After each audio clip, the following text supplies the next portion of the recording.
Hola, ¿qué tal? ¿Cómo están todos ustedes? Me da mucho gusto saludarles. Ahora estoy con Carlos Martínez, él es colombiano, amigo y hermano mío. Él es es psicólogo y trabaja en directo con las personas y las familias de Colombia a nivel pareja y a nivel padres e hijos. Está haciendo un trabajo social preciosísimo en favor de la dignidad humana. Entonces conoce muy bien la problemática que se está viviendo en Colombia y en el corazón de los seres humanos en este siglo XXI. ¿Cómo estás, Carlos? Personalmente bien, Tere, pero con un dolor muy profundo en el corazón a partir de esta noticia que recibimos todos ayer. Así es, voy a compartir en pantalla para estar en contexto algunas cosas que tenemos pues para este día y para pensar, para revisar qué está pasando en la mente y el corazón de América Latina. Miren esto, estoy en Twitter, un medio de comunicación, y todos los medios de comunicación de Colombia están celebrando el fallo histórico de la despenalización hasta la semana 24 del aborto. O sea, despenalizan el aborto hasta la semana número 24, 6 meses del bebé. Reconocemos esta sentencia como una victoria del movimiento feminista, es un logro que viene desde el amor. Y ahí tenemos un montón. Sin embargo, el presidente Iván Duque dice, 5 personas no pueden plantearle a una nación algo tan atroz como permitir que se interrumpa la vida hasta los 6 meses de gestación. Y así vemos muchas noticias, ¿no? Unas de celebración, otras de crítica en contra de esta decisión. En México, el presidente de la Suprema Corte de Justicia de la Nación dice, Colombia logra un avance histórico. ¿Lo viste? Sí, sí, sí. Colombia logra un avance histórico. Y se me fue la nota. Espérame. Acá está. Colombia logra un avance histórico al despenalizar el aborto hasta la semana 24. Este hombre, ¿sabes qué hizo en México? Ujú. Este hombre lo que hizo en México fue quitar, suprimir la libertad de conciencia, ¿sabes? Ah, caray. Ajá, horrible. Una persona que ha hecho muchísimo daño a la nación mexicana. Y bueno, acá tenemos la situación del aborto en el mundo ya actualizado. ¿Lo ves, Carlos? ¿Ves el mapa? Sí, claramente, sí, señora. Bueno, pues bajo petición, mira, todos los países en verde están bajo petición y ya se incluyó Colombia. O sea, Mm. sin ninguna justificación. Y lo que he leído en las noticias es que allá en Colombia se está permitiendo este aborto hasta las 24 semanas, por si acaso hasta las 24 semanas se descubre que el bebé viene con una malformación. Es un insulto al 10% de la población mundial que tiene algún tipo de discapacidad. Es un insulto. Luego tenemos cosas que hay que tomar en cuenta, ¿no? El trabajo por cuenta propia en América Latina. Ve cómo está. Ajá. En Colombia 50.9%, en México 31.4%, en Argentina 25.4%. Y así nos podemos ir pues poniendo en contexto de cómo está la situación. Sí, sí. Ahora ve, ya es un listado más completo. Ahí tenemos todos los países, 62% en Colombia. En el 2019 ahora estará peor la cosa. Este es el trabajo de los autoempleados que no Sí, tienen un ingreso seguro y que trabajan muchas veces en circunstancias deplorables. Aquí está este listado. sí, Este sí. es de la OIT. Este es del 2021, ya más actualizado, del 2021. Ajá. ¿Cómo ves, Carlos? México, por ejemplo, 55.7 del millón de los habitantes, 55.7% trabajan por su cuenta y en situaciones difíciles. Guatemala 79%, Bolivia 84%, Colombia 62.1%. Bueno, ¿cómo ves? Es una verdadera tragedia. ¿Por qué estoy diciendo todo esto? Y se dice aquí que CEPAL y OIT acuerdan o coinciden más bien en señalar que no será sino hasta el 2025 cuando se alcance el nivel del Producto Interno Bruto del 2019, que a nivel regional era del 3%. Luego tenemos acá los países de mayor pobreza en América Latina. Tenemos a Honduras, el índice de pobreza en América Latina. Extremadamente pobre es lo que está en rojo, muy pobre en naranja y pobre en amarillo. Pero así está la cosa. Muy grave, muy grave. Muy grave, y lo pongo en pantalla porque la lucha social en favor de la vida humana debe comenzar por asumir estos desafíos, ¿no? Principales desafíos. Este es un estudio que hicieron 380 líderes de opinión y periodistas encuestados en 14 países de América Latina. Es la generación de empleo, recuperación de la economía, lucha contra la pandemia, vacunación de todos los ciudadanos, reducción de la pobreza, reducción de la desigualdad, lucha contra la corrupción, lucha contra la inseguridad, crimen o narcotráfico, mejora de acceso a la educación. Todo esto es lo que tenemos que hacer si queremos que se vuelva a amar la vida humana sobre la tierra, se deje de despreciar la vida humana sobre la tierra.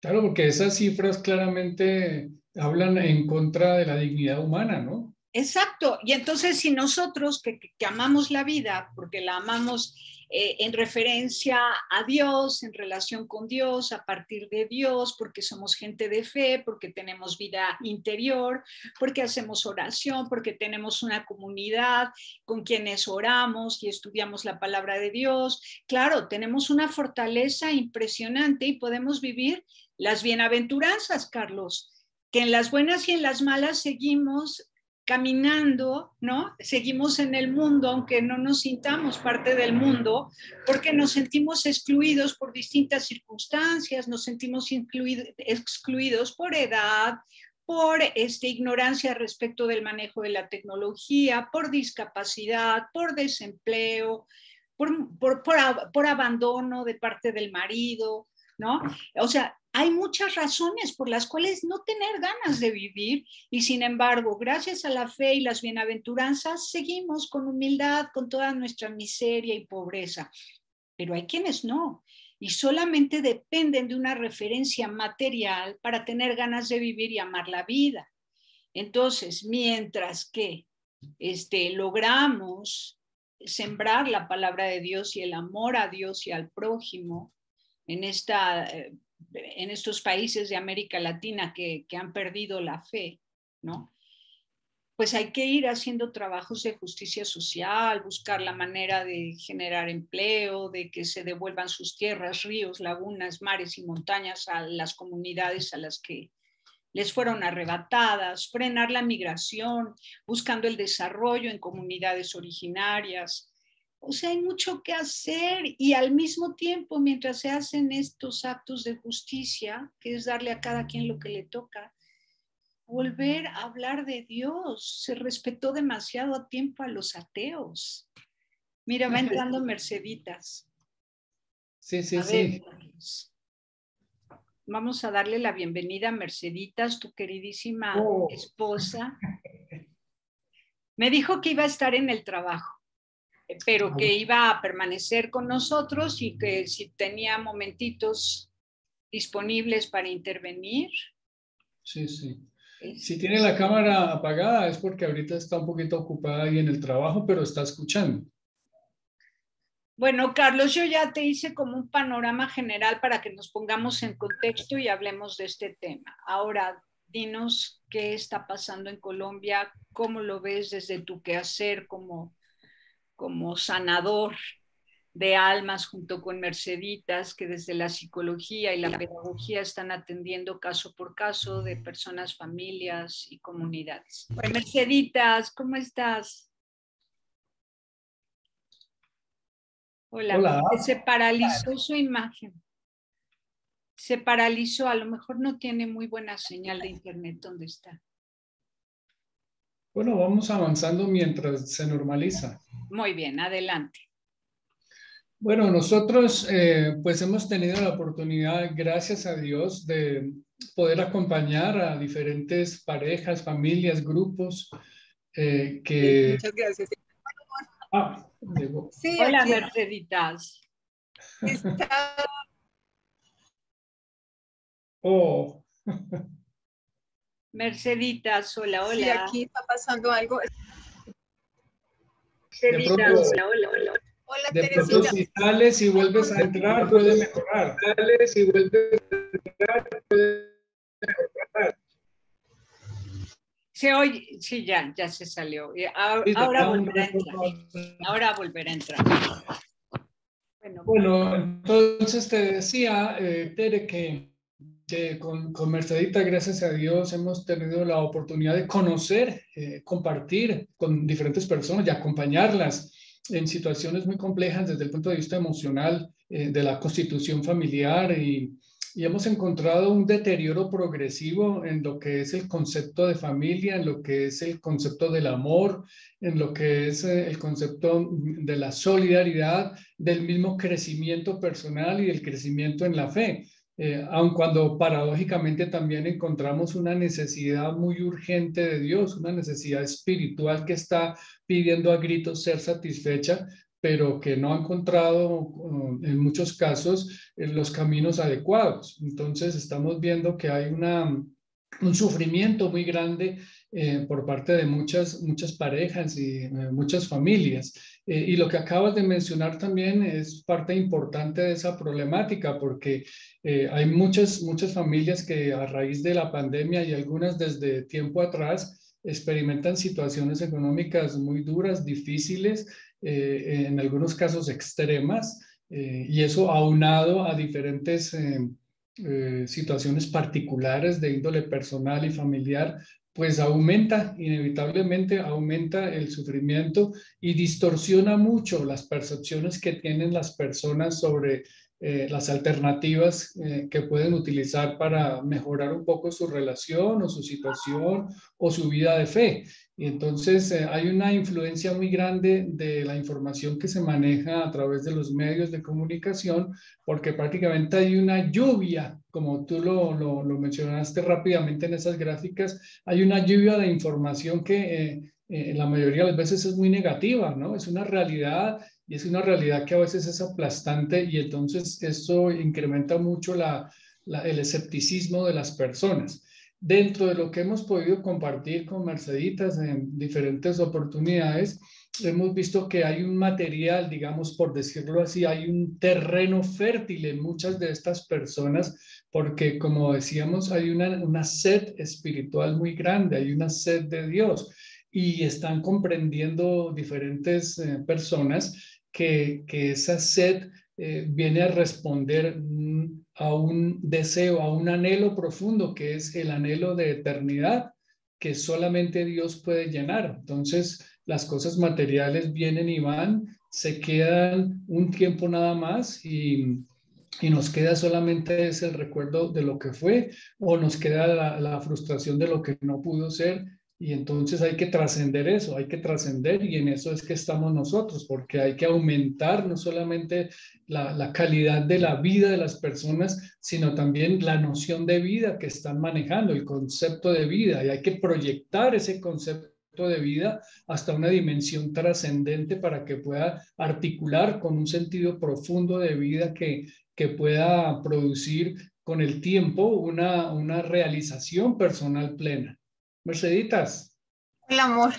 Hola, Teresita. Ahora sí ya entré con buen sonido. Excelente, Merceditas. Muchísimas gracias. Pues lo que acaba de decir Carlos, lo escuchaste completo, importantísimo, no solamente conocer la verdad de las cosas, sino el sentido de las cosas y saber trascender nuestras frustraciones y nuestros anhelos superficiales, ¿no? Y colocarnos en un estado de vida mucho más trascendente, reconociendo que en el fondo del ser humano lo que hay es añoranza de Dios. Entonces, esa sed de lo eterno hay que cultivarla, que siga creciendo la sed porque hay con qué saciarla, ¿no? Y ustedes, lo interesante es que apoyan a las personas a las que atienden desde el punto de vista psicológico y desde el punto de vista espiritual. Es muy completo su servicio. ¿Dónde encuentras, Merceditas, la mayor dificultad para que recuperen la alegría de vivir? ¿Cuál es el punto álgido, el más doloroso, el más difícil que ustedes con mucho esfuerzo y con mucha preparación han logrado ayudar a las personas a que lo rompan con aquello que hay que romper para poder pasar del otro lado, ¿no? Sí, Para sí. pasar del sinsentido de vida al sentido de vida. Sí, yo diría, Teresita, que la parte más dura, por decirlo de alguna forma, es esa parte espiritual que no tienen, porque muchos dicen tener una parte espiritual, pero resulta que en el fondo de su corazón esto tal vez es como de dientes para afuera, porque está faltando ese verdadero conocimiento de Dios, que es el que nos da la alegría y es el que nos da ese conocimiento y ese saber que hay un ser superior que se llama Dios y que está nuestro Señor Jesucristo, que está la Virgen María y que ellos son los que nos dan esa alegría, la alegría de vivir, la alegría de despertar cada día, porque ahí encuentra uno, llena uno, digámoslo así, todas las falencias que uno puede tener y ellos llenan todos esos espacios y encuentra uno personas que desafortunadamente no encuentran esa felicidad completa porque les hace falta lo más importante, invitar a Dios a que viva en sus hogares, en sus corazones.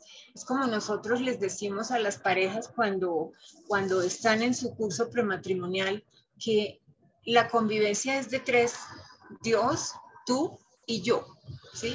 Sin Él no podemos nosotros armonizar y tener esa verdadera alegría matrimonial, esa verdadera alegría de pareja, porque nos está haciendo falta una persona, ¿sí?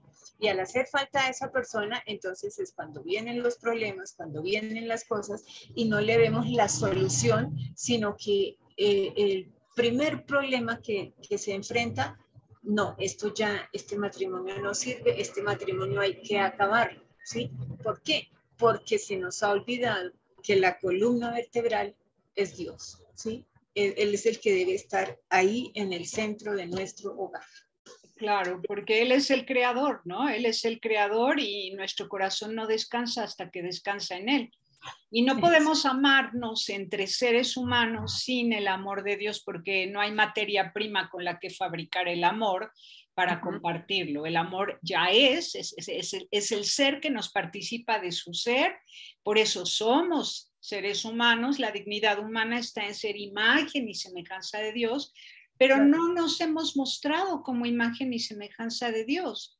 Y además hay una visión muy materialista del ser humano, tan materialista que a un bebé en útero se le ve como una cosa material, no se considera que es un individuo de la especie humana, que es una persona con derechos porque está en proceso evolutivo dentro del vientre materno, se le despoja de ese hábitat donde va a terminar de desarrollarse para poder nacer, se le saca violentamente y no solamente es quitarle la vida en ese instante, ¿sabes? Le quitan 90 años de derecho a vivir sobre la tierra, porque su derecho es a seguir viviendo. Ya está vivo, no es el derecho a vivir, es el derecho a seguir viviendo porque es un viviente y como viviente tiene derecho a seguir viviendo.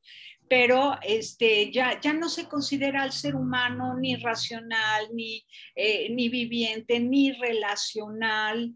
No, ya no, es como una cosa material que se puede asesinar. ¿Por qué? ¿Cómo sucedió esto en América Latina, países tan religiosos? ¿O la religión se quedó en el rito, en el adorno, en la fiesta, no se profundizó? ¿Qué pasó, Carlos? ¿Dónde nos equivocamos? ¿No hemos sabido evangelizar? ¿No hemos sabido amarnos? ¿Qué pasó, Carlos? O sea, habiendo tantas iglesias por toda América Latina, incluso ya hay muchas denominaciones cristianas desde la Reforma.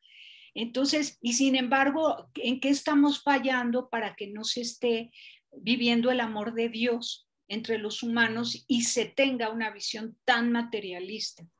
Carlos, por Mira, favor. mira, Tere, que aquí en Bogotá, en la Arquidiócesis de Bogotá, se ha venido desarrollando desde hace varios años un nuevo plan de evangelización que se conoce como el Plan E. Cuando se hizo en la primera fase de ese plan un diagnóstico de qué era lo que estaba pasando en la Arquidiócesis de Bogotá, se encontró como principal diagnóstico, principal síntoma de los fieles en la Arquidiócesis de Bogotá, la ausencia de una adhesión a la persona de Jesucristo. En Bogotá, cuando se empezó a identificar esto, se encontró que eso correspondía a un efecto también de un paradigma antiguo que se mantenía en la Arquidiócesis de Bogotá, que se denominó un paradigma de conservación. En ese paradigma de conservación, la visión que se tenía de la iglesia era muy diferente de la que se está desarrollando ahora. El paradigma de conservación hace referencia a cómo se vivió la fe y la religiosidad durante muchos años por parte de generaciones anteriores.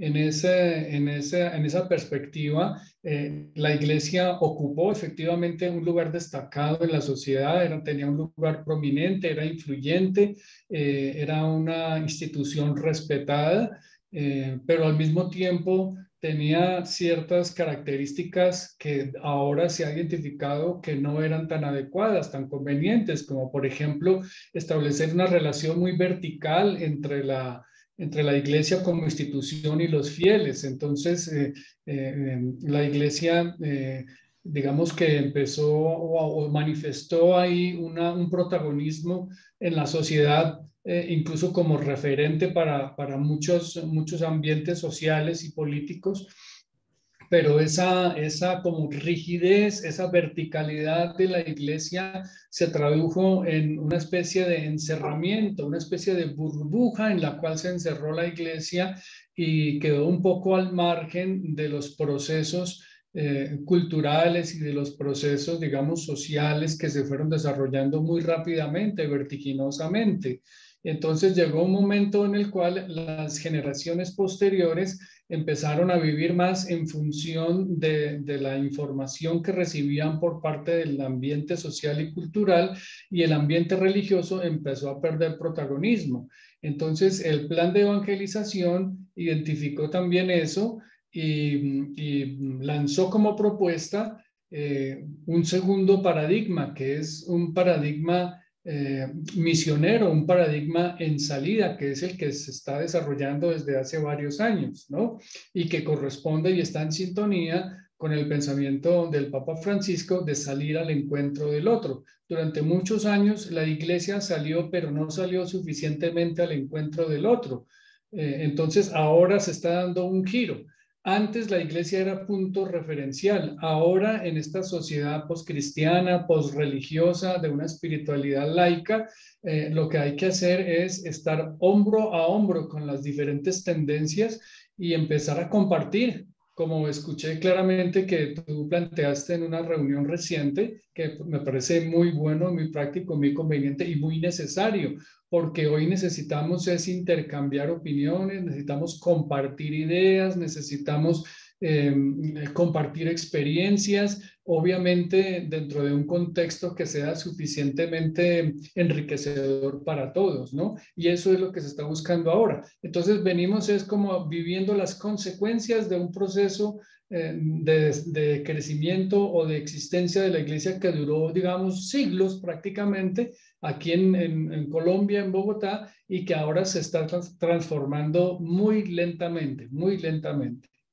Y también quiero decir desde mi experiencia como periodista dedicada a investigar a las ONGs, organizaciones no lucrativas de la sociedad civil, el quehacer filantrópico de las grandes fundaciones, etcétera, yo me di cuenta que los obispos, hace cuenta que el pueblo veneraba al obispo, el obispo al empresario. ¡Qué duro! ¡Qué duro! Y entonces si el empresario convencía al obispo, a los clérigos, que por favor convencieran a los pueblos para que se vayan los pueblos, para que abran cancha, para que entre una minera o para que entre una tala de bosques o una cosa, como que había ahí algo, tanto que cuando vino en 2016 Papa Francisco los regañó a los obispos de México y les dijo muchas cosas muy fuertes. El discurso por ahí está, lo pueden ver, un discurso completo, contundente y fuerte. Regañó a los obispos, les dijo que no son reyes, que su primer deber es predicar el evangelio y cuidar al pueblo de Dios, y defender los derechos humanos del pueblo, de la gente. Techo, tierra y trabajo, techo, tierra y trabajo. No puede ser que se rindan ante la voluntad de los poderosos ricos, ¿no? En contra de una mayoría, y luego generan este desplazamiento humano que ya es insostenible. No hay manera, no hay lugar donde integrar a los migrantes para capacitarlos para un trabajo propio del lugar donde se integran y luego liberarlos para que lleven una vida digna, propia de lo humano. Está dificilísimo eso. Entonces, bueno, sí se han cometido muchos errores. Los mismos laicos, como que idolatramos al clero. Entonces el clero no se movía de su lugar porque tenía que dar esa apariencia de rey, como de la realeza, ¿no? Era como seguir en tiempos monárquicos. Y muy mal, porque entonces lo que más contaba para salvarte era que tuvieras amistad con un cura o con un obispo. Como si tu amistad con un cura o con un obispo fuera lo que te salvara. Y no se conoció bien a la persona de Jesucristo y no se vivió el amor. Ahora, yo agradezco aquí entre nos, agradezco que nuestra formación es de San Agustín, porque somos cristianos que llevamos decenas de años conociendo la religión católica desde la espiritualidad agustiniana, y eso nos hace ser más horizontales. No se olvide que San Agustín dijo, ¿cómo se llama? Dijo, para ustedes soy obispo, con ustedes soy cristiano. Lo primero es mi peligro. Y mi alegría es ser su hermano, ser cristiano. Claro, entonces, claro, San Agustín siempre, y dijo, yo prefiero vivir pidiendo perdón por mis pecados antes que jactarme de ser virtuoso. Porque si me jactara de ser virtuoso, ya no habría virtud en mí. Y la virtud es Dios. La virtud es Dios. Y de lo que se trata es de amar a Dios ya. Si quieres ser feliz, ya. ¿No? Amarlo desinteresadamente ya. ¿No? Y aceptar y humillarte ante Dios, que Él conoce tu corazón contrito y solo Él lo puede hermosear. ¿No?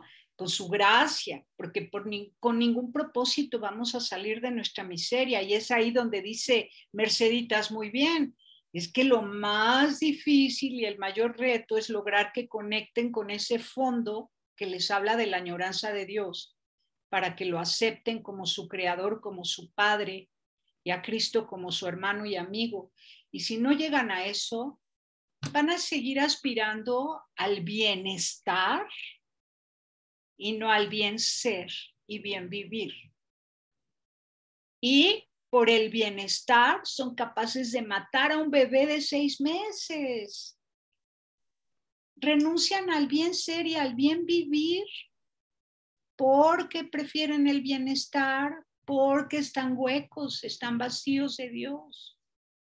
¿Qué hacemos? ¿Qué hacemos? Fíjate que ayer casualmente estaba escuchando algunas opiniones y comentarios sobre esta decisión de la Corte en Colombia, y lo que hay ahí también es una discrepancia en el momento en que se reconoce el inicio de la vida y el momento en el cual se inicia la protección de esa vida. Hay un bache ahí muy grande que no se ha podido o no se ha querido o no se ha sabido superar, porque desde el momento en que comienza la vida, el inicio de la vida humana, desde ese momento, como tú bien lo dijiste, comienza el derecho a la protección. Pero aquí con estas decisiones que están tomando y que han tomado, están distanciando cada vez más el momento del inicio de la vida humana y el momento en el que inicia la protección de esa vida. Entonces, hay un desfase ahí que aquí tiene como una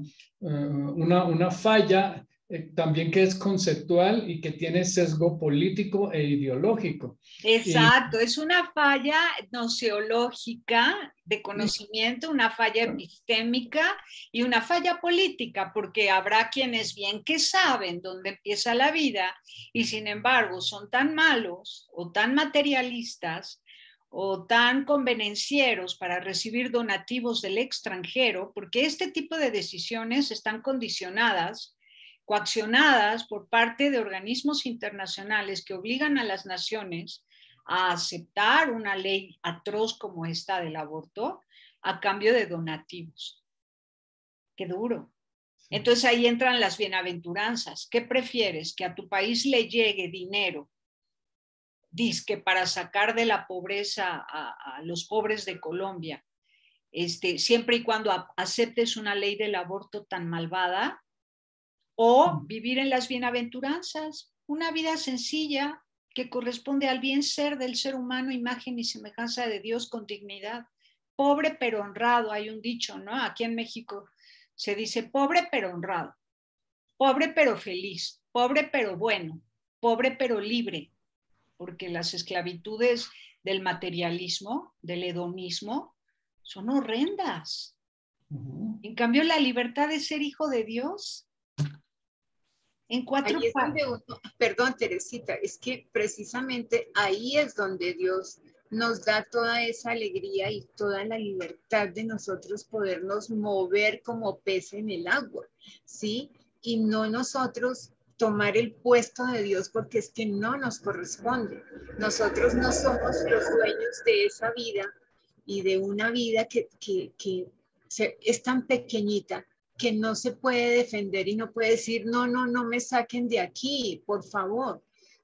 Uno no entiende, cuando uno es madre y cuando uno ha llevado ese hijo en el vientre, uno sabe lo que se siente y esa ternura que se siente cuando uno siente esa criatura, porque uno la siente y uno dice, esto es vida y esto es Dios actuando en mí, dentro de mí y en ese ser que está ahí dentro, porque es que se siente el amor, se siente la ternura. ¿Y uno qué hace? Proteger en todo momento ese ser. Protejo mi barriguita de que no se me vaya a golpear, de que no vaya a pasar no sé qué. Está uno a todo momento protegiendo, ¿sí? Cuando uno tiene ese amor maternal y ese amor que uno le irradia de Dios, porque es que uno es co-creador con Él en el momento en que uno engendraba a ese bebé, y uno es co-creador con Él y uno sabe la alegría y la dicha que se siente de ver ese bebé. Yo en muchas ocasiones yo les digo, mire, uno mira esa ternura de un bebé cuando está durmiendo y uno dice, Dios mío, ¿cómo se le puede hacer daño a una criatura tan tierna, a un ser tan inocente, que cuando un bebé recién nacido, uno donde lo ponga, ahí se queda? No pasa como el ternerito o el cervatillo que nacen y salen a correr de una vez y se pueden defender solitos. Este ser no, necesita de ese amor maternal en todo momento. Él no se puede defender. Tenga 5 años, tenga 7 años, no se puede defender solito porque no conoce el peligro, no conoce muchas cosas y no se puede defender. En cambio, Dios, qué dolor, porque a mí me da mucho dolor esto que está pasando. ¿Sí? Pues mira, a mí lo que tú dices me recuerda a mi primer embarazo. Estuve en cama 7 meses porque era de alto riesgo y yo no quería moverme, pero ni un milímetro, así obsesiva y temerosa, porque quería cuidar a mi bebé, quería que naciera mi bebita, ¿no? Imagínate. Así que fue un cuidado esmeradísimo. Luego estaba mi abuelito delante de mí, que era médico, y entonces de repente sentí la patada. ¡Ay! Y dice mi abuelito, ¿qué pasó? Me pateó. Y dice, ya tienes 4 meses. Hoy cumples 4 meses. Porque era un médico mayor, mi abuelo, ¿no? Entonces él sabía que justo el día de la primera patada eran 4 meses puntuales de embarazo. Ahora imagínate, si a los 4 meses ya te patea y se mueve por todo el vientre y sientes los movimientos, ¿cómo se atreven a arrancar a un bebé de su vida, arrancarlo de la vida, privarlo de vivir 90 años, para hacer lo que quiera durante 90 años? ¿No? ¿Cómo es posible? Cuando la tierra se creó para el bebé, o sea, la tierra primero se creó y se sigue, y Dios la sigue recreando. La tierra, el planeta es palabra de Dios. Es la palabra de Dios viva. Dijo, hágase la luz y se hizo y sigue haciéndose la luz. Y el sol que brille y las estrellas, los mares, los peces que naden y nadan. O sea, es palabra de Dios la creación. Entonces, esa creación que es la palabra de Dios que conoce a cada uno por su nombre y nos teje en el vientre de la madre y nos hace vivir, cómo el humano interrumpe ese proceso y arrebata al ser humano de vivir en la palabra de Dios, en la creación de Dios, en los brazos de su creador. Ay, no. Bueno, mi segundo hijo nació con discapacidad. Dime si no me hiere, me insulta que en Colombia y en otros países decidan que las 24 semanas son válidas para el aborto, porque mucha gente hasta las 20 semanas, 21, 22, 23, se entera que viene con discapacidad.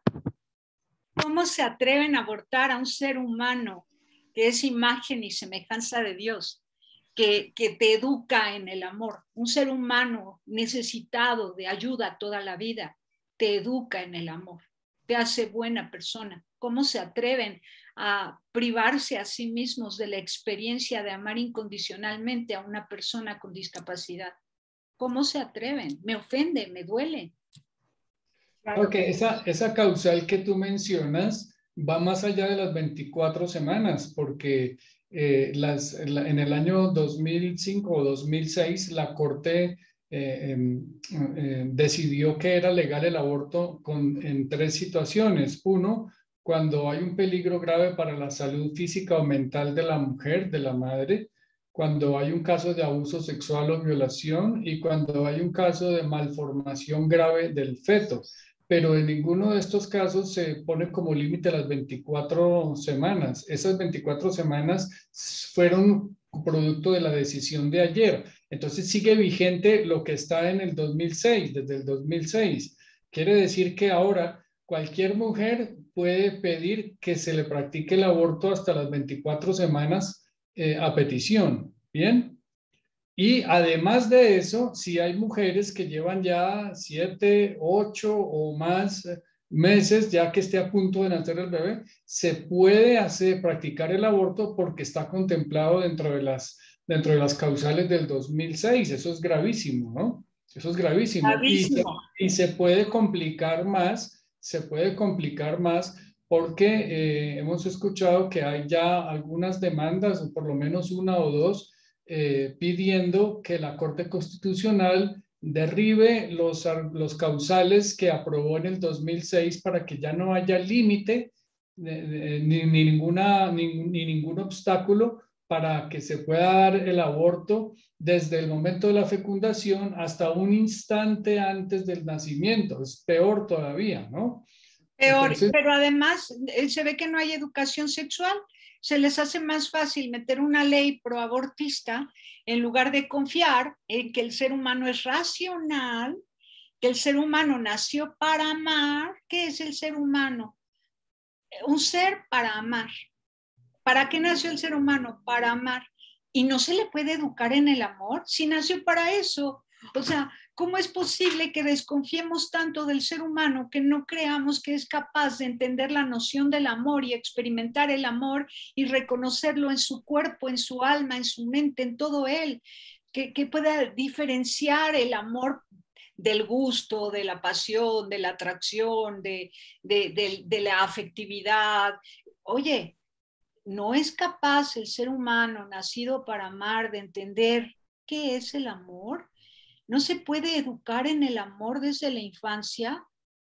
¿No? Y que a partir de la noción clara del amor y su diferencia con la sensación, la percepción, la atracción, la afectividad, la relación interpersonal, que se pueda distinguir el amor, fuente de amor, educar en el amor, Carlos. Y solo se educa en la sexualidad y además se maleduca porque se dice que la sexualidad el ser humano la puede vivir de 7, 8, 9 formas diferentes. El poliamor, la bisexualidad, la homosexualidad, la no sé qué, la no sé cuánto. Y disasociado del amor y de la fecundidad y de la pareja y de la familia. ¿Por qué, Carlos, tanta desconfianza hacia el ser humano que nació para amar? Porque es que, mira, yo pienso que una parte de la explicación puede estar en que esa sed de infinito que tenemos todos, en muchos casos está mal canalizada. Entonces se busca satisfacer a través de situaciones, de cosas y de personas finitas una sed que solo Dios puede calmar. Como no se es consciente de esa sed que se tiene, pero sí se experimenta la sed, entonces se busca la forma, la manera, los medios, los recursos para poder buscar ese alivio y esa satisfacción. Por eso entonces vienen unos ideales de perfección, unos ideales de estilos de vida, unos ideales de comportamiento que se desfasan del sentido natural que tiene el ser humano de buscar la trascendencia y de vivir en esa armonía. Entonces hay una exageración, hay una distorsión de los conceptos, por ejemplo, de lo que es el afecto, de lo que es el amor, como tú bien lo acabas de mencionar.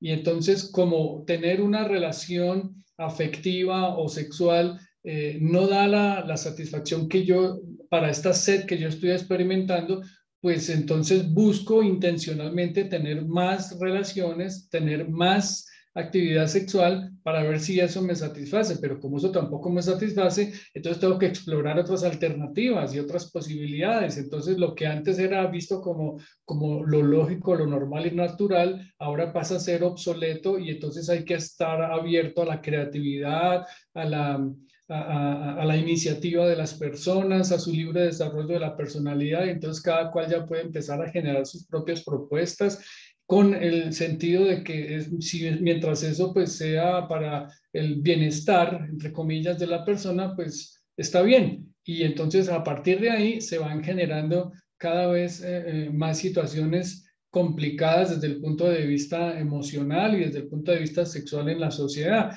y se van reforzando con medios de comunicación y se van reforzando con presión social y se van, digamos, como afianzando, se van apuntalando a través de la discriminación y la segregación de lo que inicialmente comenzó como lo que era correcto. Entonces ya vino el cuestionamiento, vino la crítica y ya nos fuimos para un lado que ya dejó de ser hace mucho tiempo el otro lado para pasar a ser por allá otra dimensión.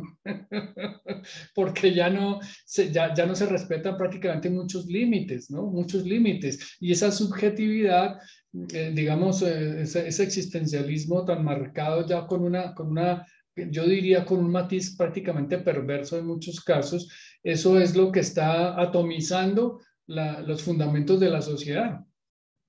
¿Te refieres al existencialismo de Sartre, por ejemplo, de los nihilistas que promueven pues esta idea de que cada quien puede hacer con su vida lo que quiera, ¿no? Es que eso se está reencauchando en cada generación. Pero también parten de una base nociológica fatal, o sea, no saben quién es el ser humano, porque hay otros existencialistas que hablan muy bien del ser humano y tienen clarísimo, como Heschel, por ejemplo, él promueve, bueno, él habla en sus libros, en el libro de ¿Quién es el hombre? Es un libro obligatorio. ¿Quién es el hombre? O sea, ¿quién es el ser humano? Y sí reconoce que, bueno, el ser humano es un animal, pero llamado a ser humano. Y la forma en la que explica la tensión en la que el ser humano vive entre su ser animal y su ser imagen y semejanza de Dios es fuerte, pero el ser humano es capaz de escuchar el llamado y el mismo llamado es el que al atenderlo, al escucharlo, de verdad, a que te sorprenda y que digas, bueno, hazlo tú, Señor, ¿no? Que Dios obre en ti para que entonces realmente por tú solo haber escuchado el llamado, confiando en la gracia de Dios, en el poder de tu Creador, le permitas hacer en ti eso que es el ser humano en verdad. En verdad el ser humano es imagen y semejanza de Dios.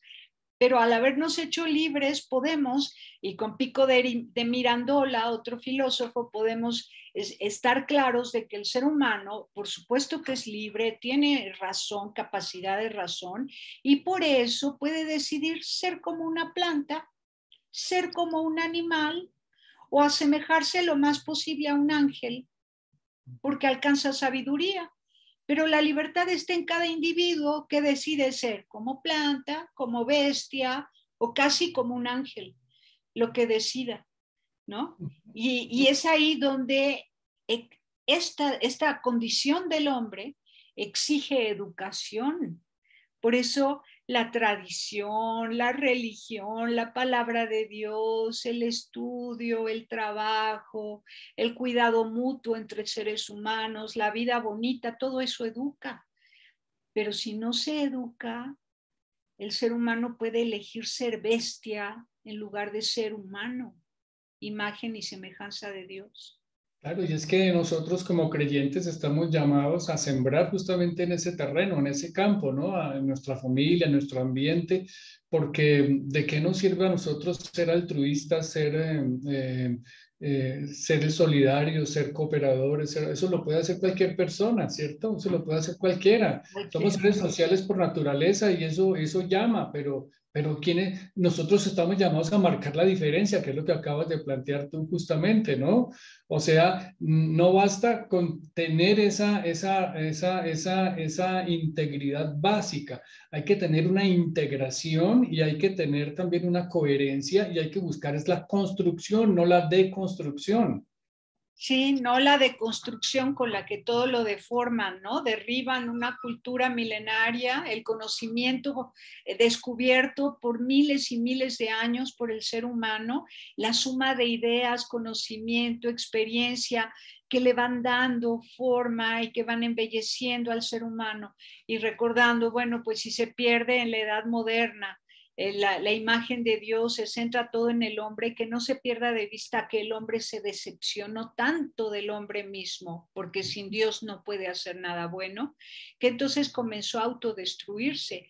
Y por eso viene pues todo el transhumanismo y el posthumanismo, que de eso habla, después del hombre, transhumanismo, posthumanismo, o sea, ya no existe Dios, no existe el ser humano, porque sin Dios no es nada, y ahora este transhumanismo, después del hombre, posthumanismo, después del hombre. Entonces viene toda la tecnología, como un monstruo que pretende borrar la imagen del ser humano. Y que la imagen del ser humano original es imagen y semejanza de Dios, pero si ya perdió esa imagen, pon tú que imagen humana, pon tú que sin Dios, ¿no? Es cosa difícil porque cuando dos se reúnen en el amor, aparece Dios. Tanto que hasta los ateos cuando se enamoran dicen, Dios mío, eres una diosa. O al hombre, eres Te mi adoro, o le dicen te adoro. oh, te adoro, ¿no? Te adoro. Entonces surge en forma natural el reconocimiento de Dios, aunque no lo sepan reconocer conscientemente, están expresando lo propio de lo humano, que es la alabanza a Dios, y ven en el otro a Dios, o en su relación con el otro ven la presencia divina. Y entonces te adoro, Dios mío, oh, eres una diosa. No, es que aparece eso en forma natural. Pero bueno, ya eso se considera poca cosa comparado con las cosas materiales, con la tecnología, ¿no? Y entonces el ser humano acomplejado, se oculta detrás de la tecnología y de todo lo que es capaz de hacer con el cuerpo y con el alma, porque es unidad sustancial, ya solo tiene 2 dedos en el teclado. Así, en el celular viven así, tun, tun, tun, tun, tun, tun. O sea, el ser humano se redujo a 2 dedos en movimiento. ¿Dónde está la vida, la experiencia, el paseo, el beso, el abrazo? ¿Dónde está el encuentro? Y espérate a que eso se dé en el metaverso para que veamos qué efectos va a traer, ¿no? Porque entonces vamos a sustituir la realidad por una caricatura. Una caricatura. De hecho, el pensamiento transhumanista es de película, es peliculesco. Es Sí. una fantasía diseñada arbitrariamente, es un invento. Y fíjate, el verdadero conocimiento es descubrimiento, no invento. O sea, todo lo que se descubre que ya es y que el ser humano lo descubre y lo ve y entonces lo usa y lo recrea, eso es conocimiento verdadero. Pero el invento es un invento. Y ya sabes que por la boca sale lo que hay en el corazón. Por las manos también sale lo que hay en el corazón. Entonces pueden inventar cosas horrendas en contra del ser humano o pueden insultar al ser humano con palabras. Insultan al ser humano cuando aplauden una ley de aborto. Por eso me preocupa qué hay en el corazón de aquellos que por la boca celebran que haya una ley de aborto. ¿Qué hay en su corazón para que desprecien tanto al ser humano?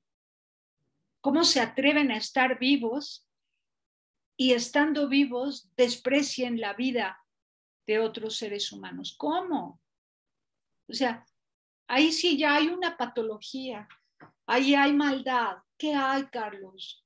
¿Cómo revertirlo? Yo digo que hay una mezcla ahí de una perversión que tendría un componente psicopatológico importante. Diría que hay una distorsión de tipo conceptual, cognitivo, con respecto a conceptos, también un poco axiológico, ¿no? De construcción de valores. Y yo diría también que hay un componente maligno, sin sonar anticuado, pero es que es una realidad, un componente perverso maligno que está Del ahí. diablo, hay que decirlo, el espíritu del mal existe, sí hay Exactamente. y pululan, es que no se ha entendido bien esto del infierno y el cielo. Sí, sí, Explicado de una forma lo más accesible para todo mundo, son estados del alma. sí, Y sí. para que se entienda, cuando alguien hace oración íntima de silencio y que se mete en su corazón en lo más profundo y tiene ese encuentro espiritual con Dios y que sabe que está en presencia de Dios y que Dios está con él. Y entonces alabas y bendices. Es una probadita del cielo, es un asomo al cielo. Cuando estás atormentado, angustiado, que sabes que hiciste algo muy malo, que es vergonzoso, que fue peligroso, que pusiste en riesgo tu vida y la de otros, que no sé qué, es el infierno. Entonces, si nos agarra la muerte orando o en este estado de conciencia de una gran culpa y una gran vergüenza o haciendo algo malo, ¿a dónde se va la conciencia? El alma, ¿a dónde se va? Porque es eterna. ¿A dónde se va? ¿Y quién dice que el alma es eterna? Pues para empezar, pónganse a leer, por favor. Pero hay que saber que lo que sostiene la vida es la verdad. Entonces, la verdadera verdad inflama el alma y por eso hay gente tan buena que tienen el alma henchida. Y hay gente que está llena de mentiras que revolotean entre alguna verdad que hay en su alma y que por eso está viva la persona, porque la verdad es la que sostiene la vida. Entonces, en esa poca verdad que tienen, hay muchas mentiras y maldades. Pero entonces, la poca verdad que existe en su conciencia, en su alma, es con la cual se sostiene ahí, pero no pueden estar en un estado de cielo, sino que se quedan revoloteando entre los humanos en un estado de infierno. Es un espíritu maligno que revolotea entre las casas, las oficinas, los gobiernos, las empresas, los narcotraficantes, los ladrones. Ahí están esas almas influyendo como un peso oscuro encima de esas personas. Están influyendo en la mente y el alma de esas personas que hacen mal. Pero San Agustín explica, Carlos, no sé si estoy hablando muchísimo, pero, ay, Carlos, tú lo vas a decir mejor. San Agustín explica que dentro de la oscuridad, como el pecado es oscuro, como no hay luz, porque lo malo se hace en lo oscurito, dice. Entonces en la oscuridad no ven lo que están haciendo. Entonces tienen que permitir que llegue la luz para que se den cuenta, se arrepientan y saliendo ya a la luz puedan pedir perdón, convertirse a Dios, dejar de darle la espalda a Dios y rectificar el camino. Es un proceso muy lindo, de la oscuridad a la luz. Pero ese proceso requiere de un acto de voluntad, ¿ves? Porque la persona es libre en medio también de sus ataduras de maldad y de pecado. También la persona tiene un margen de libertad. Cuando la persona misma ya se siente saturada, los que se sienten saturados, por supuesto, se sienten ya en el fondo del barril o sienten un chispazo de luz en su conciencia, ellos mismos buscan a través de un acto de voluntad un cambio, un último cambio o un verdadero cambio. Entonces ahí es parte integral de la libertad del hombre el ejercicio de la voluntad. Y como hemos sido creados a imagen y semejanza de Dios, la voluntad nuestra, pues muy seguramente tiene un rayito, un reflejo de la voluntad de Dios. Por lo tanto, la voluntad nuestra también tiene una capacidad grande de acción. La voluntad nuestra también viene siendo creadora en lo que nos corresponde a nosotros y nosotros podemos crear con nuestra voluntad, podemos crear un camino nuevo, un camino diferente, pero depende de la decisión que tomemos nosotros. Por eso en el libro del Deuteronomio creo que es que se dice, pongo ante ti dos caminos, ¿no? El bien y el mal. Escoge pues el bien y vivirás tú y tu familia, porque cada acto que nosotros hacemos tiene una implicación, tiene un contexto, tiene un efecto, y ese efecto se da tanto aquí en el presente como en nuestra trascendencia. Entonces estamos al mismo tiempo haciendo una sinergia, estamos uniendo el tiempo con la eternidad. Es algo absolutamente asombroso, pero es así. Nosotros mismos estamos labrando lo que va a ser de nosotros en la eternidad, lo estamos labrando aquí en nuestro presente. Entonces, eso es lo que nos debe animar y nos debe motivar para buscar siempre lo mejor. Como dice San Agustín, hay que desear siempre lo mejor, lo más noble, lo más alto, lo más deseable, ¿cierto? Y eso es lo que nosotros necesitamos educar en eso.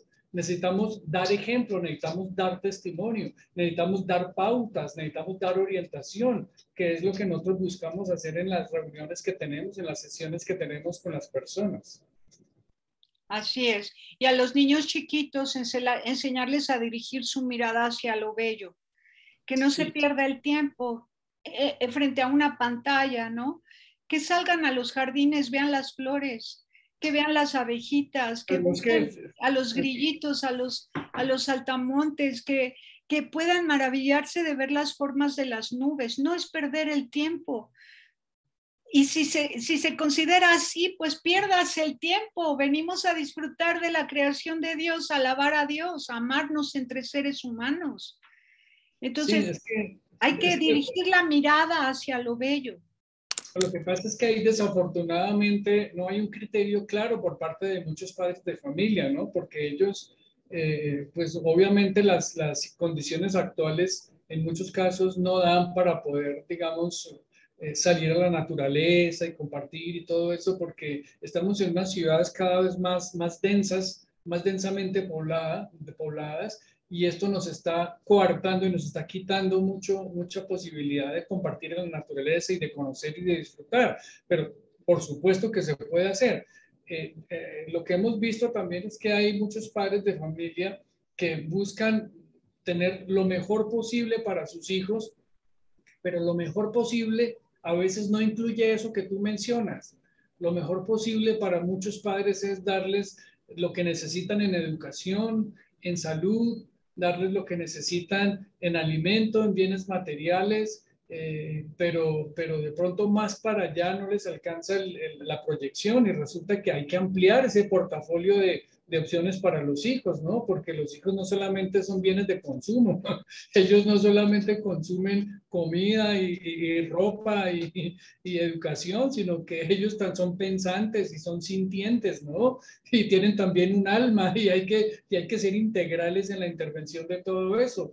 Yo algunas veces, hace unos años, yo dije alguna vez en alguna parte algo que fue muy impactante, pero que yo creo que es muy real, y es que en muchos hogares se están generando, se están dando las condiciones para que surjan en el futuro los apóstatas de la iglesia, porque en muchos hogares lo primero que se hace es cerrar las puertas a Dios. Nos quedamos con lo material, con lo cultural, con lo educativo, con lo social, nos quedamos con lo que se percibe por los sentidos, pero nuestra alma que está sedienta de Dios sigue estando sedienta y somos como raquíticos espirituales.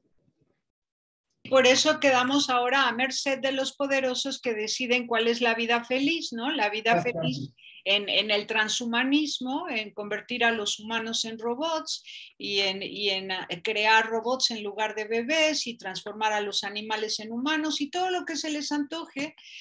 Hacer con voluntades tan endebles de seres humanos que no han hallado a Dios. La voluntad es el querer del hombre. ¿Qué quiere el hombre? Debería querer a Dios sobre todas las cosas para entonces ubicarse en la vida, y todo lo demás es relativo a ese amor. O sea, todo es relativo, sí, señores, todo es relativo, pero ¿respecto de qué? Relativo al amor de Dios, en relación al amor de Dios. Y así hay cosas sumamente valiosas como el ser humano. El ser humano es lo más valioso sobre la tierra. ¿Por qué lo sabes? Porque en relación con Dios, el ser humano es hechura de Dios, imagen y semejanza suya, ¿no? Porque es en quien Dios me muestra su presencia, en los seres humanos. Entonces, yo abrazo a Dios abrazando a un humano, yo sirvo a Dios sirviendo a un humano. Entonces, ¿qué es lo más bello en relación a Dios? El ser humano. Después los animales, después las plantas, después todo lo demás. Al final, las cosas, hasta el final. Con las cosas, las puedo suprimir, pero no puedo suprimir mi experiencia de amar a los humanos. Es que fíjate que ese amor que tú mencionas crea su propia fuerza de gravedad.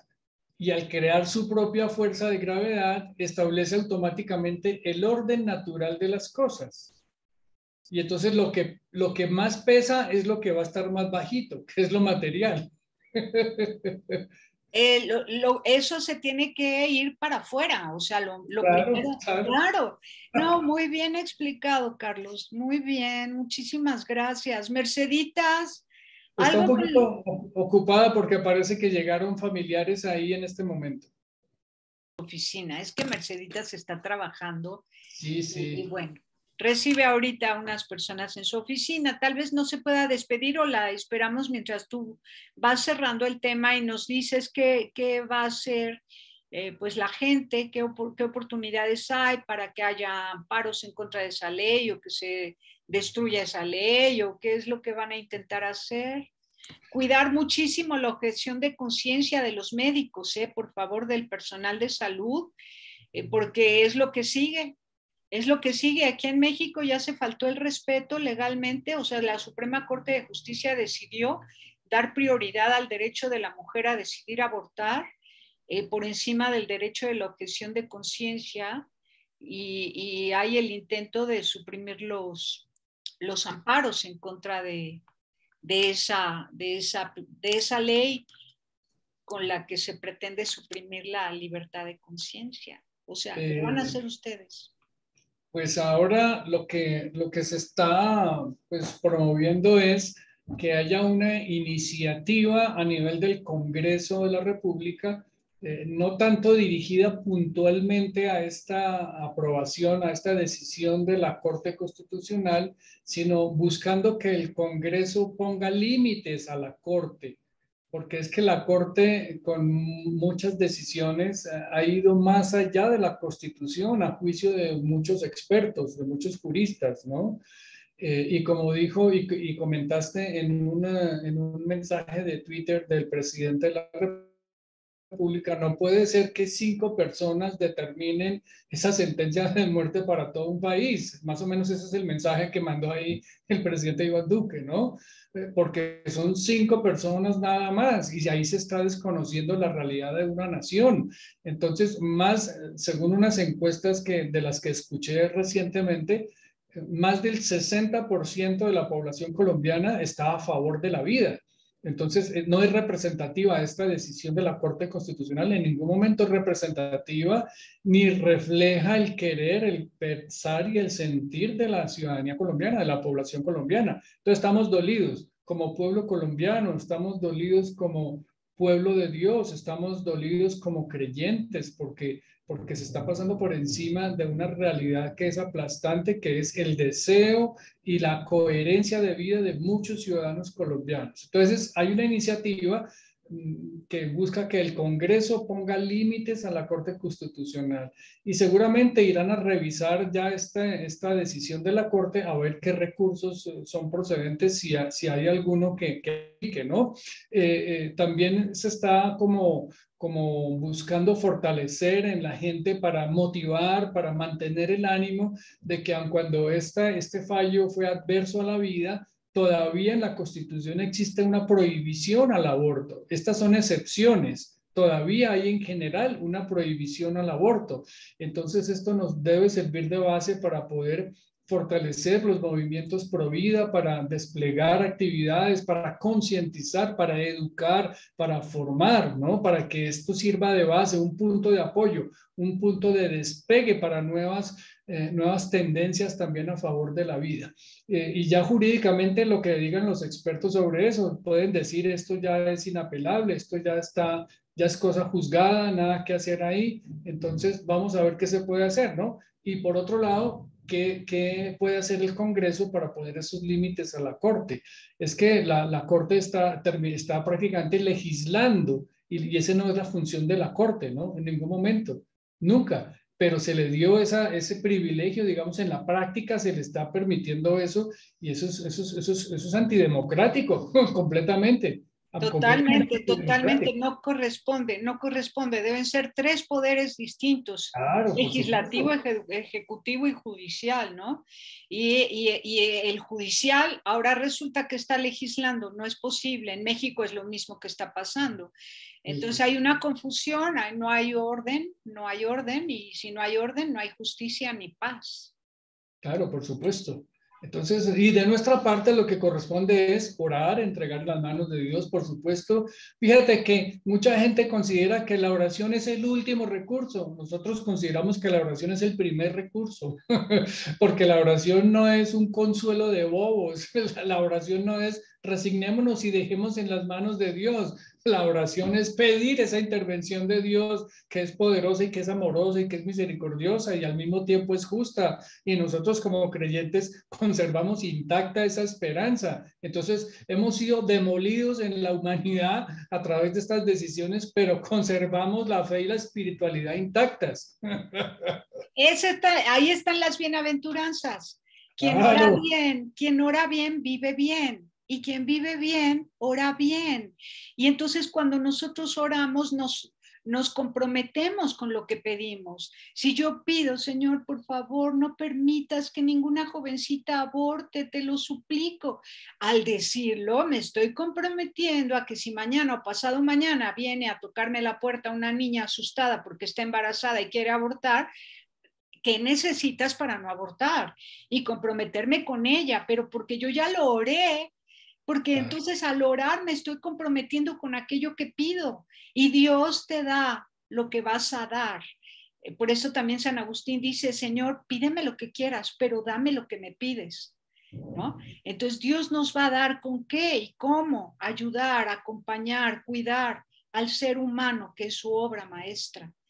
Entonces orar no es inútil, orar compromete a quien ora, embellece a quien ora, le exalta su fe y vivir con fe es esperanza. Vivir con fe es amar y vivir con fe es vivir las bienaventuranzas. Dichosos los que lloran, sí, soy dichosa porque soy consolada, ¿no? Dichosos los perseguidos a causa de la justicia, sí, soy dichosa porque sé que la vida eterna, hay lugar para mí en la vida eterna junto a Jesucristo. Dichosos los que luchan por la paz, porque serán llamados hijos de Dios. Qué mayor piropo para un ser humano saberse hijo de Dios. Entonces, que lean las bienaventuranzas y vivan conforme a las bienaventuranzas. Dichosa la chavita que se embaraza y tiene un bebé en brazos y lo amamanta porque se convierte en reina. De haber sido una niña desvalida, complejada, llena de miedo, que se entregó arrebatadamente a un muchachito que la obliga y la seduce y la manipula para entregarse a él, llena de desamor a sí misma, se entrega en un acto sexual, así como una muñeca. Pero después, gracias al embarazo, al parto, a amamantar a su bebé, ¿a quién tienes ahí? A una reina. Ni más ni menos, así es, sí señora. Es que se conviertan en reinas en lugar de abortar, que se conviertan en reinas. Así Claro, sea. claro, y eso está en sintonía con ese existencialismo constructivo que mencionaste, ¿no? Que es hacer el uso legítimo y adecuado de la libertad en esas posibilidades que tenemos. Hacia Dios, la libertad. Claro, ¿Para dónde debes usar la libertad? Para Dios, para llegar a Dios, para todo aquello a lo que te invita a Dios. No es tan fácil embarazarse. Si te embarazas es un milagro, es obra de Dios. ¿En qué circunstancia? En la peor, que importa. Tú sales de ahí como una reina con un bebé en brazos amamantando, viendo cómo sale leche. Es mágico, es maravilloso, es increíble. Sale leche del cuerpo de una mujer para alimentar a un ser humano. ¡Wow! Eso es una experiencia que todas las mujeres deberían vivir y gozar. así Vivir y gozar. es. Y ojalá que eso tenga también su respaldo a nivel científico en defensa de la vida, porque ayer escuchaba una opinión de un médico que decía que para esta decisión que tomó la Corte pudo haber influido o debió haber influido también el grado de desarrollo que tenía el cerebro, que tiene el cerebro en el feto. Pero ¿qué es eso? Por Dios, ¿cómo puede ser ese un criterio para definir si vive o no vive?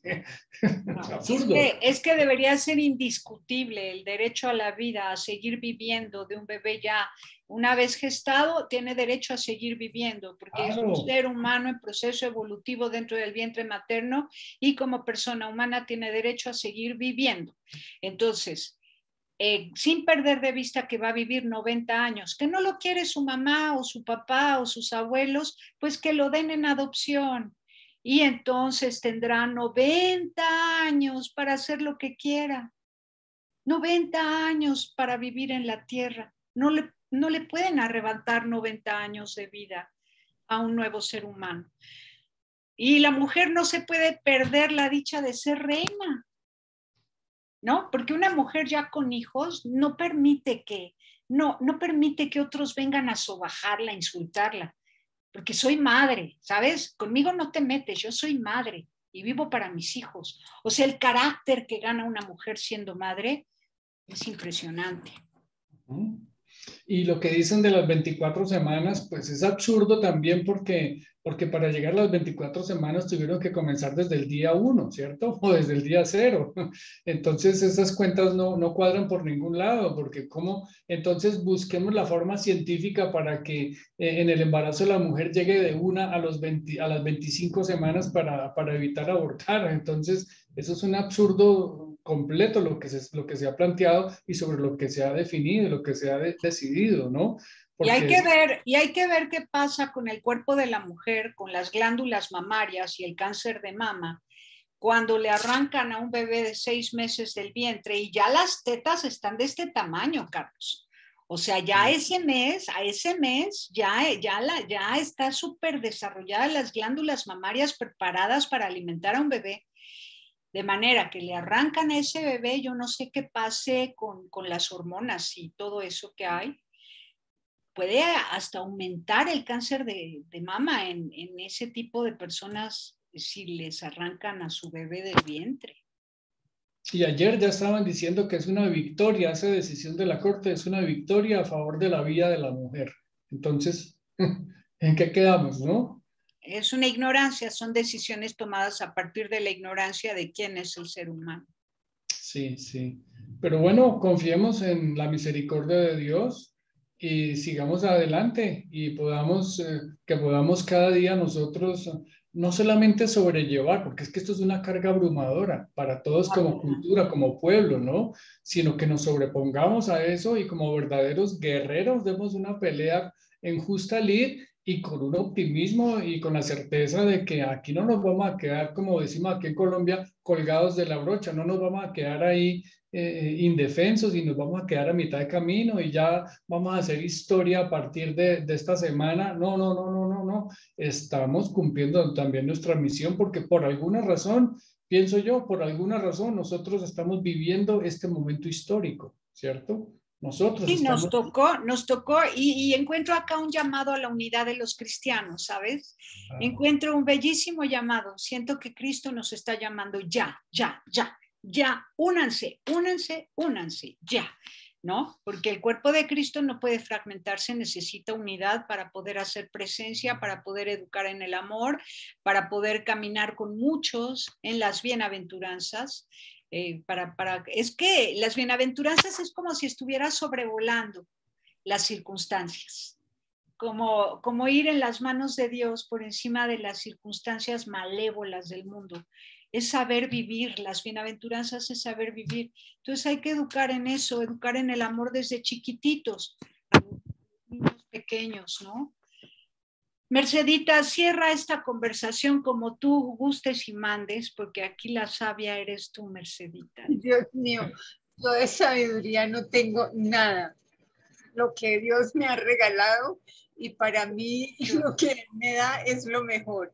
La verdad es que sí, se siente tristeza, se siente dolor por esto que ha pasado en nuestra patria, pero esperamos que Dios ya en su gran misericordia nos ayude a luchar contra esto. Inclusive que estaba mirando hace un momento que ya el domingo va a haber una manifestación con respecto a que ya hay una oposición a este mandato, si se puede llamar de alguna forma. Ya el domingo entonces va a haber unas caminatas, etcétera, para protestar en contra de esto que ha hecho la Corte, como es pues llamar al asesinato a tantas criaturas, porque es que no solamente es uno o dos, sino muchas criaturas que van a ser asesinadas. Entonces ya el domingo ya va a haber una manifestación. Y de verdad que el Señor nos ayude y que Él sea el que nos colabore con todo lo que nosotros... Sí, tranquila, ella tienes que salir, no hay problema. Sí, sí, tranquila. Mercedita, ya nos despedimos. Confiamos en que Dios nos va a ayudar, no estamos solos y que la verdad gana, la verdad se impone, la verdad aparece, la verdad luce, ¿no? Dios está con nosotros y yo confío en que ya vendrá nuevamente Jesús.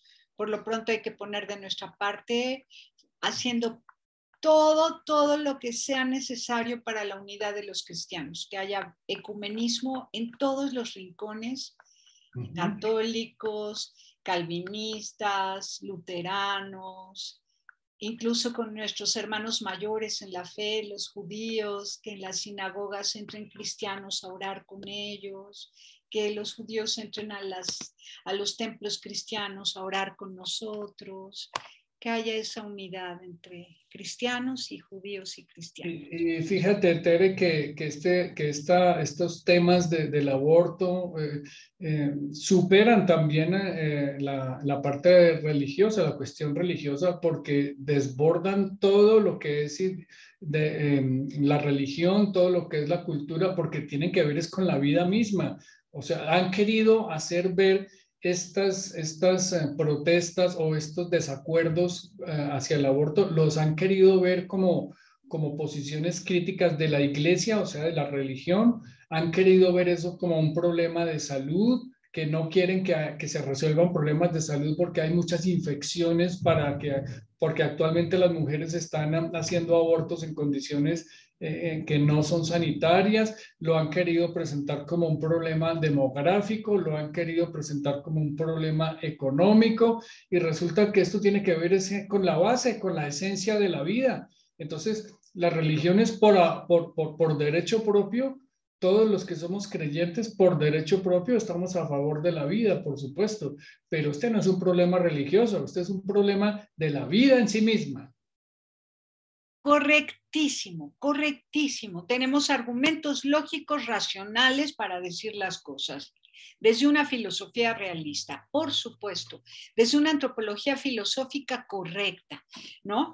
Pero a la par que defendemos desde la razón la justicia, la verdad y la justicia, de quién es el ser humano, a la par, nuestra fe tiene que seguir sembrándose en nuestros niños pequeños. Por eso tenemos que dar un gran testimonio a nivel familia y comunidad, a nivel pueblo. Y la unidad de los cristianos ayuda mucho cuando todos estamos pues unidos a Jesús y a nuestros niños, hijos y nietos se lo mostramos. Entonces vamos garantizando que ellos estén protegidos, ¿no? En este mundo tan lleno de perversión. Juan Pablo II hablaba de la necesidad de construir o desarrollar una antropología adecuada. Yo diría que también hay que desarrollar, como sugirió el Papa Francisco, una ecología adecuada, hay que desarrollar una economía adecuada, hay que desarrollar una cultura adecuada, o sea, tenemos que replantear muchas cosas, ¿no? Así es, hay que leer Fratelli Tutti, llevarlo a la práctica, hay que leer Amor en la Verdad de Benedicto XVI y llevarlo a la práctica, Laudato Si de Francisco, hay que llevarlo a la práctica, o sea, nos han dado todo el material, casi nos dan la estrategia y el método de cómo llevar un buen gobierno, una buena administración de bienes, ¿no? Un buen diálogo social, etcétera. Ay, Merceditas, ahora sí cierra el programa, ya nos vamos. Bueno, lo último que quiero decir es que todo esto desafortunadamente se da por desconocimiento de la verdad, por el desconocimiento de Dios, por el desconocimiento de saber quién es el dueño de la vida. Si nosotros lo sabemos, si nosotros lo integramos a la enseñanza de nuestros hijos pequeños, creceríamos y crecerían estas futuras generaciones en otro campo, con el conocimiento verdadero de Dios y con el conocimiento de que la vida es sagrada y que contra ella no se puede atentar, que ese es el regalo que Dios nos dio y que es el más maravilloso. Entonces, porque si yo tengo 50 años, entonces, no, pues apliquémosle la eutanasia porque esta vieja nos está haciendo estorbo. No, señor, no es así, porque es que Dios nos dio un tiempo aquí y venimos con una misión. Cada cual tiene una misión y todos la tenemos que cumplir. ¿Cuántas personas que han hecho la eutanasia y este rollo que se nos ha presentado ahora con el aborto, le estamos quitando o le están cortando la vida y la misión a más de 40 millones de personitas que en el futuro iban a hacer quién sabe qué cantidad de cosas maravillosas y no les dieron la oportunidad? Entonces, que sea Dios el que tome su bastión y nos haga entender y nos envíe el Espíritu Santo para que nosotros podamos entender y podamos llevar a todos la verdad y la realidad de lo que somos y de lo que seremos sin Él y con Él los que estamos con Él. Ay, que el Rey de la Gloria levante su poder sobre la tierra, así sea. Así Bueno, sea. pues entonces razón, emoción y acción en favor de la voluntad de Dios, que es que el ser humano viva feliz y eternamente.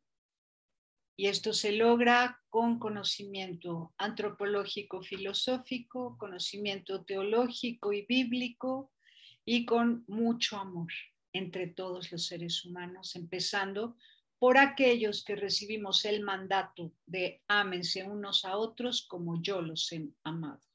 Y el mandato de amar a Dios sobre todas las cosas y al prójimo como a sí mismo. Tenemos una gran responsabilidad. Entender esto y vivirlo debería contagiar a la humanidad. A ver si ya comenzamos a cumplir los mandamientos del amor para contagiar a la humanidad de amor por la vida. Muchas gracias, hermanitos. Carlos. Gracias a ti, Tere. Beso grande, Teresita, muchas gracias. Los amo. Confiando en Dios, nos vemos el sábado. Muy bien, hermanita, gracias. Carlos, Bien. ¿quieres decir alguna palabra final? Pues que tú acababas de mencionar que ojalá que se contagie todo el mundo de este amor, pero contagiémonos primero nosotros y a los que están a nuestro alrededor, y luego así como una bola de nieve se va extendiendo de a poquito, y eso sí es viable, eso sí es factible. Claro, por eso los grandes proyectos nunca serán tan fuertes y exitosos como de familia en familia, ¿no? Empezar por la familia, los amigos, y así poco a poco vamos extendiendo esto. Pues muchísimas gracias, gracias. Pásenla bien haciendo el bien. Hasta la próxima. Gracias, chao. Bye.